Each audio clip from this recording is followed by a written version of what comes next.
Professor Manoj Kumar Jha ji. Thank you, Honorable Vice Chairman, sir.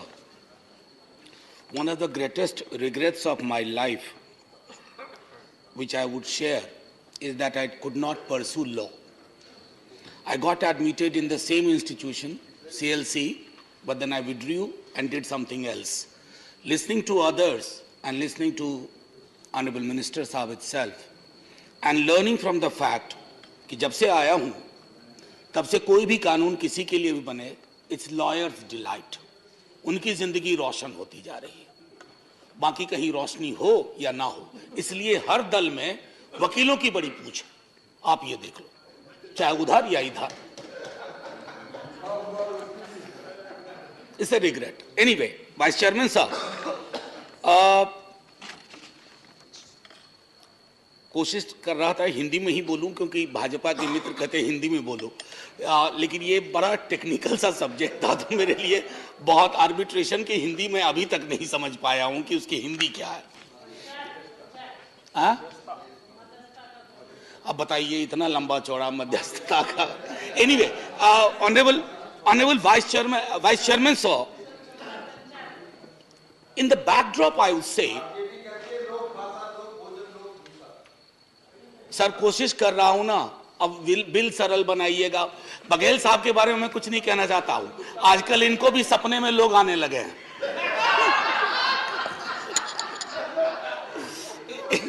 Anyway sir, please न्यायपालिका की बेरुखी एक बहुत बड़ा मसला है माननीय कानून मंत्री जी, और तब ये और ताज्जुब होता है जबकि 2 दिन पहले खुद न्यायपालिका कहती है कि भाई आपको प्रशासनिक सहयोग नहीं है, इसलिए ये आर्बिट्रेशन सेंटर चल नहीं रहे। तो ये दोहरा चरित्र, न्यायपालिका पर टिप्पणी नहीं कर रहा हूं, अपने विचार व्यक्त कर रहा हूं कि ये नहीं होना चाहिए कि नहीं कर पा रहा। दूसरी तरफ आपकी खुद की बेरुखी होती है, अवार्ड हो जाता है और उसके बाद फिर ट्रायल कोर्ट में मामला जाता है और एक लंबी प्रक्रिया होती है। मैं समझता हूं कि इस पर अगर कुछ फेरबदल हो, सुधार हो।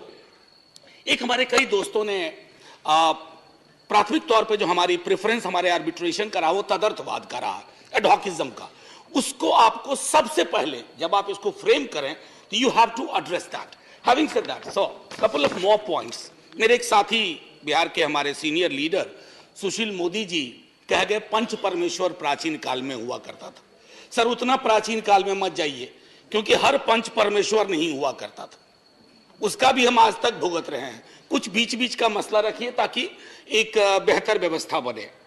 सो I believe one of the greatest USP of this government, and I hyphenate between the government and honourable minister, he is not only a name changer, I wish him you become game changer. क्योंकि name changer वाले आपके यहां बहुत बड़ी तादाद में है, उनका वश चले तो सुबह उठ के अपने घर का नाम बदल दें, सड़क का नाम बदल दें, तो वो नहीं करना है। और मैं सुखेंदु भाई की तरह आपको रोमियो जूलियट तक भी नहीं ले जाना चाहता हूं, हालांकि टेम्पटेशन मेरा भी था कि रोमियो के साथ आपको जोड़ दूं। So lack of good administrative facilities, what even Vijay Sai Reddy ji said, Vivek bhai said, Sukhendu ji said, that has to be underlined as one of the priorities. बेहतर प्रशासनिक सुधार करिए। अब हाई कोर्ट और रिटायर्ड सुप्रीम कोर्ट के, वो मैं विजय साई जी की, रेड्डी जी की बात को मतलब इसलिए मैंने कहा कि वकालत करनी चाहिए थी। जज बनता तो जब तक जिंदगी एज ना होता तब तक जज रहता, और जज रहने के बाद किसी न किसी आयोग का, आर्बिट्रेशन का मेंबर हो जाता, चेयरमैन हो जाता। तो ये जो एहसास कमतरी है मेरे अंदर, वो मेरे अंदर ही नहीं है, इस सदन में कई सदस्यों के अंदर होगा कि काश हम क्यों ना हुए वहां। ये पहली बार मैं स्वयं साक्षी रही कि एक प्राइवेट मेंबर बिल पर चर्चा शुरू हुई मार्च 2020 में और 5 सेशंस के माध्यम से लगभग 20 सांसद 6 अलग अलग तारीखों पर इस विशिष्ट चर्चा में सहभागी रहे।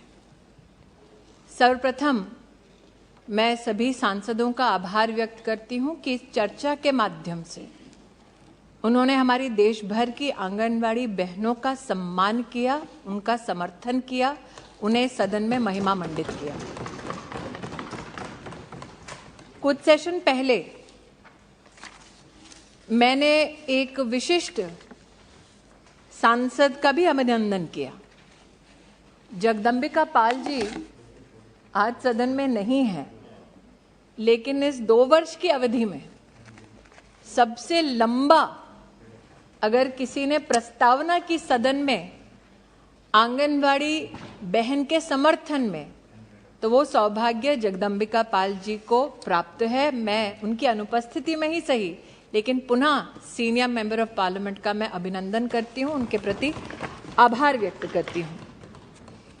महोदया, इस सदन में दानिश भाई ने भी थोड़ी सी मेरी चुटकी ली, और भाइयों का तो विशेष अधिकार है, मैं जेंटलमैन नहीं कह रही हूँ, भाई कह रही हूँ, आशा करती हूँ वो स्वीकार होगा। लेकिन इस सदन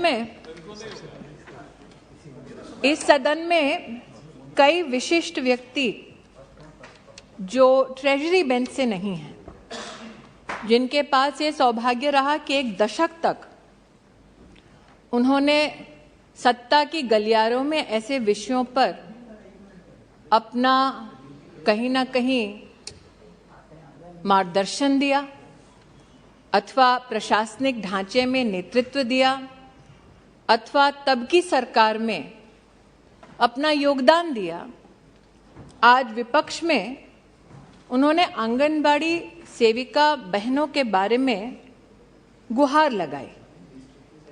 ये सत्य है कि 1970 के दशक में ये पूरा का पूरा एडमिनिस्ट्रेटिव अप्रोच भारत में पहली बार स्थापित किया गया, और उस वक्त जब 1975 में लगभग इसकी शुरुआत हुई, तब मात्र 33 प्रोजेक्ट्स में ही इतने विशाल देश में इसकी शुरुआत हुई।